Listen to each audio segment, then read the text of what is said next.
do wop, do wop. Oh, sorry, I was just a bit hypnotized there. So now that we've escaped from literal hell, our sword is now glowing. It's powered up, so to speak. As to what exactly that means, well, we'll find out right here. If I can actually move, this is where the sword starts to be a bit of a pain in the ass in tight corridors like I mentioned, making you move in odd ways since it counts as part of your body. But when the sword flashes, that means you're near a wall that can be destroyed with it. And that's how we're going to escape out of here, because otherwise we have no exit in this maze of hell. But even though we're actually pretty close to one of the exits, we're not going to head there just yet. If it takes you a while to realize the purpose of the glowing sword, the game actually gives you a little hint, and I want to make sure that we see that. So let's just wander around the maze for a little bit. It's fairly peaceful after all.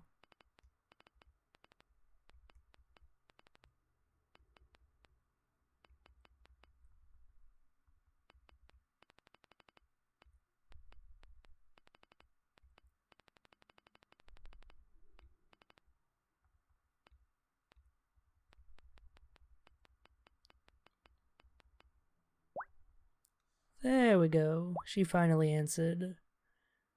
So yeah, she gives you the hint that your sword flashing means something. So let's escape from here. I can figure out exactly which wall it is that I need to strike. I think it's this one. There we go. And now we're freed. And we have the ability to jump. This is something to keep in mind for later. It's not too useful here, but let's just say you better get used to the jumping controls at some point. But here's our reward for going through this whole section, the candle. Always with the puns.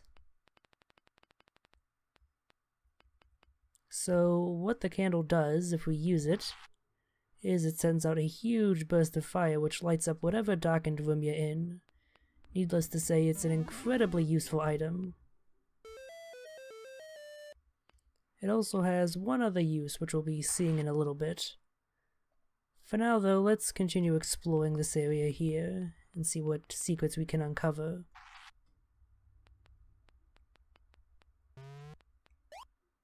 These little guys here are enemies, so we're gonna need to deal with them like we typically do. Best to just get them out of the way so we don't have to worry about them while exploring. Although some of them are pretty crafty with their movements.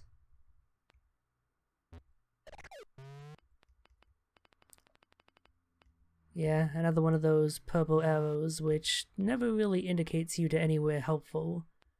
In this case, it actually happens to coincide to do just that, since we do want to head over to the right, but after doing a little bit more exploration. So this chute over here drops out bombs. When you touch them, they activate and then count down. After they have count down all the way, they will explode, as you'd expect a bomb to do, and destroy anything in the area that's actually destructible. They'll come in handy in just a second. I've collected many shiny things. So the second use of the candle, which I'll just go over right here, is much like the bombs being capable of destroying gems, it too is capable of destroying them. And since it has infinite uses, it's very handy for getting through areas filled with gems that would normally otherwise be impassable. Needless to say, we'll be heading back to the cistern sometime soon. For now though, we have to deal with the dragons that the fairies sent down here to deal with the sewage. I feel like they could have chosen a better beast to do it than a dragon, but that's just me. Now it's become a bit of a pest and we're gonna have to clean up their mess. Thankfully they left plenty of handy bombs here, which should make quick work of him. Assuming of course we can actually get the bombs close enough. We have to watch out for its fireballs that it's continually spawning out. And try to avoid leaving the screen as well, of course. One bomb per each head. And there we go, not too difficult.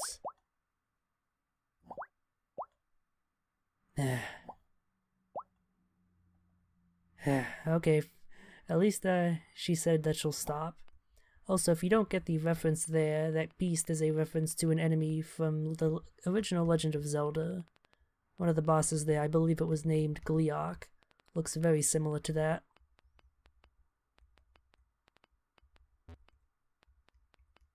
And that's why it's useful to figure out what those two-sided arrows and the pushes do. It immediately lets you know what you need to do here, assuming you understood what they did with that first puzzle. So here we have a whole bunch of enemies to deal with, but for whatever reason the yellow one seems to be completely unaffected by our sword. And that's because it's actually a collectible. As is this white key here, which will come in handy pretty soon. And by pretty soon I mean immediately, because now we can finally take off the autocorrect skates, which will make getting around tight corridors so much easier. I'm glad they don't wait too long to give you that key, the ability to remove the skates, because otherwise it would have driven me bonkers. It does come in handy, the autocorrect skates, but too often is it more of a hindrance than a help.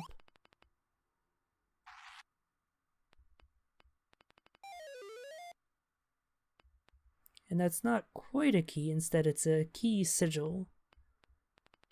So we can't use it to open a door, but at the very least we now know how to say the word key to someone. And perhaps that'll come in handy in the future.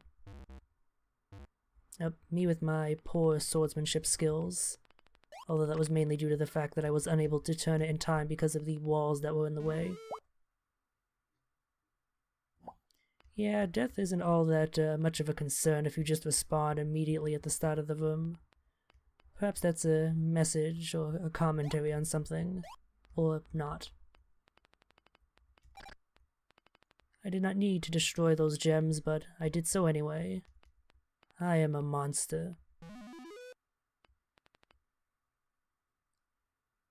Now, she spoke of sewers before, and I guess because we got rid of the dragon, we now have to deal with a roach infestation. Thankfully, they're pretty easy to kill. They just mindlessly come after you. Excuse me.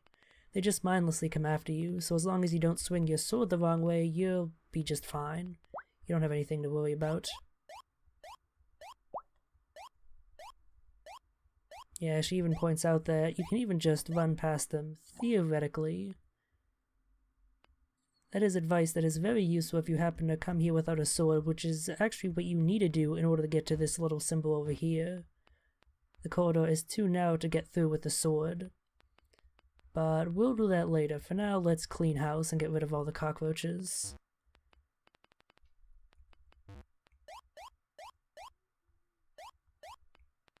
And open up a handy-dandy shortcut, should we accidentally die to one of the roaches. But of course, that could never happen. You'd have to be a complete fool to let that happen to you.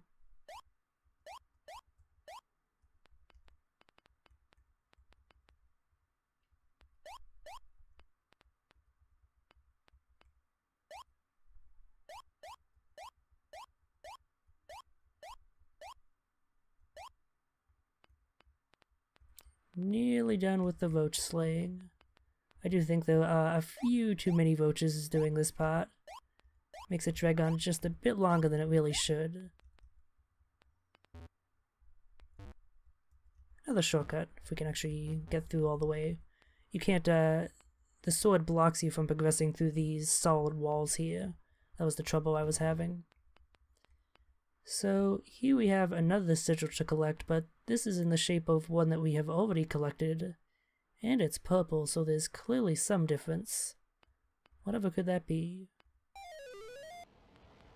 In 1992, corn veterinarian Cab Calloway opened a Bring Your Own Cat Cafe in Santa Clara, California. He got drunk on opening night, and his defamatory comments about terrorist organization Al-Qaeda made the morning news. In response, Al-Qaeda opened a competing cat cafe across the street, issuing a statement that we will destroy the infidels from within their own corrupt system.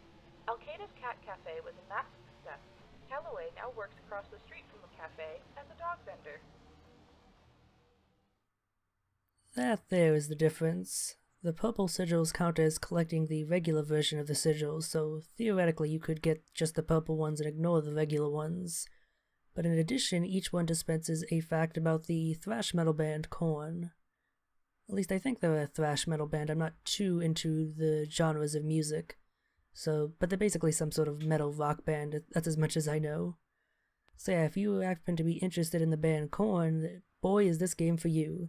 It has a higher density of corn facts than any other game. Granted, they may not actually be factual, but who needs factual facts? Just ask any Republican. So let's see what's through this door here. Oh dear, Spaxorus contains elements which may be unsuitable for children. So we're gonna have to pass an age gate in the form of a one-armed bandit, as Diane helpfully tells us. So we have to make sure that we convince the machine that we're of age to play the game, but of course we can't tell it something ridiculous like we're 567, that's obviously false. There's also a little bit of an Easter egg here in that if you match 3 of the same number, you'll actually hit the jackpot. And that increases your gem count to 50. I suppose that would be useful if you came here without first collecting the candle, but I don't even think that's possible unless you just pass by it on your way out. An upgrade just a bit too late to actually be of worth. So let's see what happens if we say we're underage.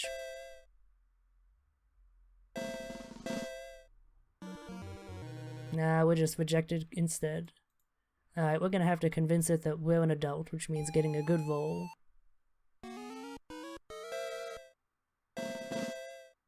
Yeah, we're 45. Oh, but we have to prove it by answering 5 simple questions. How hard could this be? What is an effective treatment for hysteria? What isn't an effective treatment for hysteria? Probably bloodletting, since hysteria is pretty much an old-timey fake diagnosis. Basically what doctors would diagnose women with if they basically acted out of turn. Oh, unfortunately it wasn't the good old trusty answer of bloodletting. Well, it's fine, we have one freebie. Oh, this one's easy. Antebellum, of course, refers to the time period preceding a war. If you're an American, you should know this, since the antebellum is in fact a specific period before the Civil War. If you're an American that actually went through primary schooling all the way, of course. If you dropped out somewhere on the way, you can feel fine about getting these questions wrong. If you did, however, get through primary education completely, you should be ashamed if you don't know most of these. Bimetallism is... this is actually something I'm not too sure about. I would guess the use of a gold and silver standard. Correct. The Suez Canal in Egypt was built in partnership with, I want to say, the French, but it might be Spain. Fortunately, my initial guess is in fact correct. Set of Secretary of War Simon Cameron, I don't think that he would steal. Candy from a baby seems a bit too obvious. Let's go with his father's cravat. Ah, I got 2 wrong, and that means I'm clearly not an adult. Yeah, some of the questions are actually fairly tricky, although most of them are either obvious ones you should know if you did get a primary education, or ones that you can glean the answer from the question itself. So if you're decent at making a guess based off of the context of the question, you should have no trouble getting through this without the aid of something like Google. And I will be going through this until I actually get it right, no cuts, because there's actually a pretty good variety of questions here. Virtue has never been as respectable as vice, probably? Sometimes the obvious answer isn't in fact correct. Painter Walter Crane is arguably best known for this work. Dogs and Cabbages? No, If there was any question involving art, you can be guaranteed that I'm gonna get it wrong or have to make a completely uneducated guess. I'm not really an artsy person. 420 years ago. Which game involved bouncing balls off metal pins? Japanese billiards? Correct. A claim jumper is a kind of... I'm pretty sure it's a gold miner. Indeed. Robert Bunsen and Gustav Kirchhoff invented this method of determining a distant object's chemical makeup. I really should know this one. I want to say it's gravimetry? I'm always terrible at pronouncing these words, because spectroscopy is a more modern method.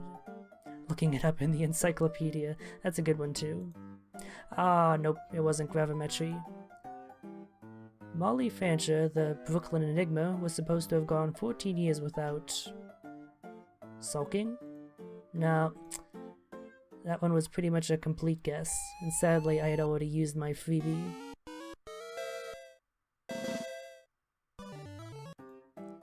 Upon receiving a bad review, burlesque star Lydia Thompson, this here is a question that I got on my first playthrough and I actually got it in one, purely through a guess that I just did because it amused me.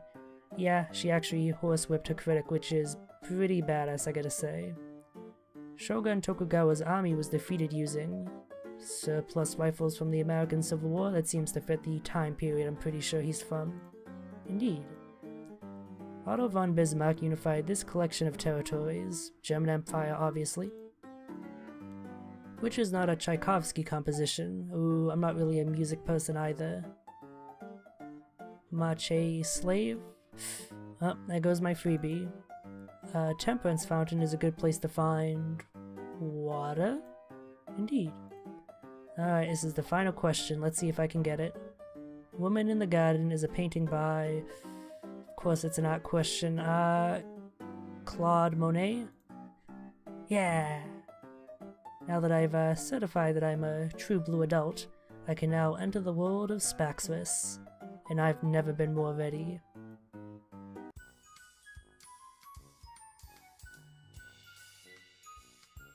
Yeah. That title card pretty much says it all, I think. Todd is the worst roommate. Not only is he a gross alien, but he also has personal habits. Also, if you get him to move out, you could take over the master bedroom. Unfortunately, he has acid for blood and is also friends with a lot of your friends, making direct warfare impractical. Today is the last day before you both sign the new lease. You have until 8 PM to convince him to move out. So this here is basically a turn-based strategy game where you try and annoy your roommate as much as possible without making him too suspicious of what you're doing, in an effort to make him move out. And we have a time limit of until 8 PM. So let's see what we can mess with in the house here. TV is always a good place to start. Let's hide the remote control. That always pisses people off. And yes, this game does come with its own sitcom set sound laugh track. Blah.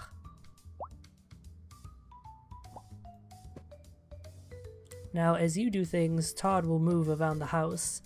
You don't want to make any mischief when he's around, otherwise he'll be obviously suspicious of you. And you especially don't want him to catch you in his room. That really raises his suspicion meter. So let's mess with the television a bit more. He won't actually get annoyed until he actually checks out the TV, which he handily does immediately. There we go, now he's a little bit annoyed and not too terribly suspicious. Let's mess around in the bathroom.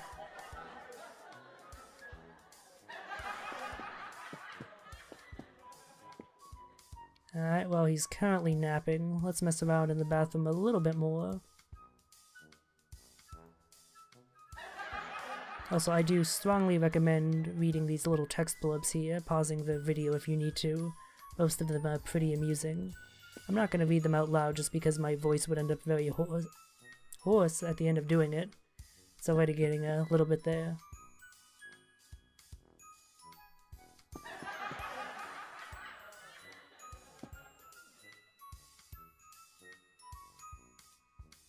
Alright, the bathroom is sufficiently messed up. Let's try somewhere else in the house.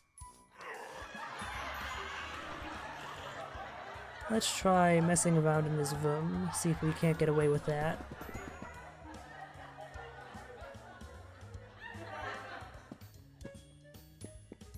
Oh, unfortunately he immediately heads back. We have a good excuse for this first time, but it still raises his suspicion a fair bit.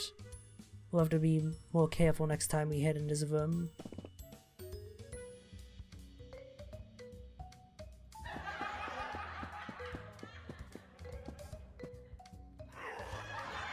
Alright, he's in the bathroom. He's 2 rooms away. This might be another good chance to check out his room. Let's check out his private stashes.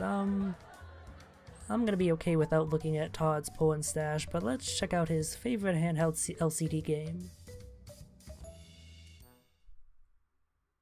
Oh hey, this looks like a lot of fun. So here, the object is to defeat enemies without getting dead. We also have a stamina gauge that is reduced anytime we do a move such as blocking or attacking. And generally speaking, we need to block and then attack an enemy. Ooh, a handy distraction. Good thing, otherwise we wouldn't have been able to strike the dragon. And for defeating enemies, we acquire souls, which is basically the point score. And after completing a round, killing enough enemies, we have a choice of bonfire to restore our health, which obviously we don't need to do at the moment, or treasure to vastly increase our soul count. So, despite what you may think, this is not exactly a parody of Dark Souls. Souls of Darkness is its own actual thing, which is in fact a lampoon of Dark Souls and a few other things besides. Souls of Darkness is actually a book written by Gary Butterfield and Cole Ross, the people behind the Bonfireside Chat Dark Souls podcast, which I highly recommend checking out if you haven't.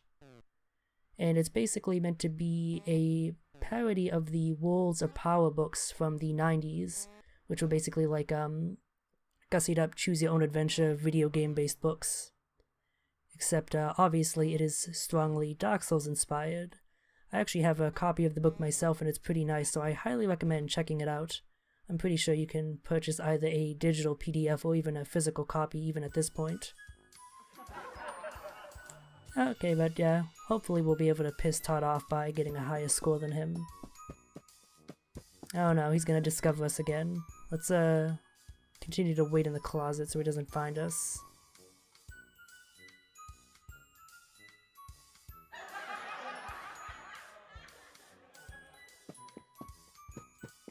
Okay, good, we're free to escape.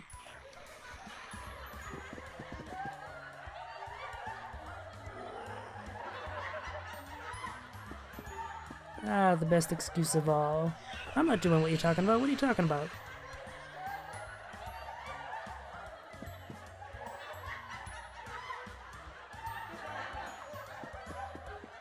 You know, it says a lot about the quality of sitcoms from the 90s to the early aughts that so often a joke is made about the ever-present laugh tracks. If you've never actually looked one of these up, I highly recommend looking up a YouTube video of your favorite sitcom or least favorite, or just one that you know the name of, that has the laugh track removed. It honestly makes them really goddamn eerie and unsettling. It's insane how so many sitcoms from the 90s and the early aughts just so completely rely on their laugh track in order to actually inspire laughter in the audience. Of course, there are a few that do mostly fine without it. It's still a bit odd just due to the nature of the difficulty of removing a soundtrack with a laugh track without removing any of the other audio in post like that. But there are a few that actually do end up basically surviving that process. Seinfeld is one of them, and that is one of my favorite sitcoms. It's getting a bit late. We're gonna have to mess with a few more things. We don't know exactly where Todd is gonna head to, so it's best to mess with as many things as possible, so that way whatever he checks out he'll get annoyed by. Let's mess with the couch. We haven't done that yet, and that's also always a classic.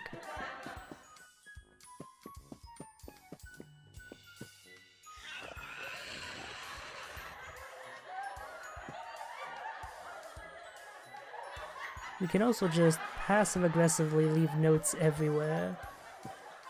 I think that's a good next step. Yep, he's nearly reached his annoyance limit. Just gotta annoy him a little bit more and we'll have this in the bag.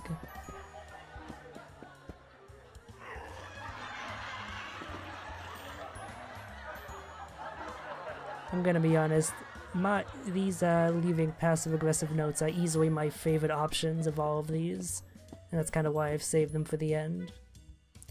Of course, I'm not showing off all of the various annoying things you can do here, and that's largely on purpose.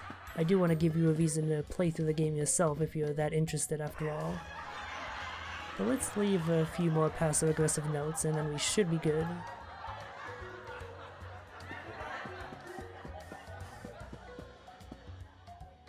Apologies if I'm going through a few of these text boxes a bit quickly. It's just kind of a bad habit of rushing the game along as quickly as possible. There's not too much else we can mess with at the moment. We'll just have to hope that he encounters some of our mischief. There we go, perfect. And we got the thing.